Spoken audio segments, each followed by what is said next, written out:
राजा और फकीर की कहानी बहुत समय पहले एक बड़े राज्य में एक शक्तिशाली राजा रहता था।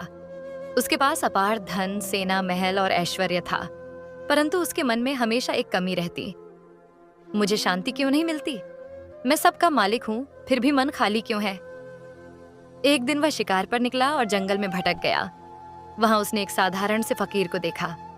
फकीर फटे पुराने कपड़े पहने एक पेड़ की छाया में बैठा था और सूखी रोटी खा रहा था। राजा को आश्चर्य हुआ। उसने पूछा, राजा, अरे फकीर, तेरे पास न महल है, न धन, न रत्न, फिर भी तू इतना शांत और संतुष्ट क्यों दिखता है? फकीर मुस्कुराया और बोला, फकीर, राजा, शांति बाहर की चीजों से नहीं मिलती, शांति तो भीतर से आती है। तू धन और वैभव का मालिक है, पर तेरी इच्छाएं कभी खत्म नहीं होती। मैं अपनी जरूरतों को छोटा रखता हूं, इसलिए मेरे पास संतोष है। राजा को यह सुनकर झटका लगा। उसने सोचा, सचमुच मेरी इच्छाएं कभी पूरी नहीं होती। एक पूरी होती है तो दूसरी जन्म ले लेती है। राजा ने पूछा, राजा, तो क्या मुझे भी अपना महल छोड़कर फकीर बनना होगा?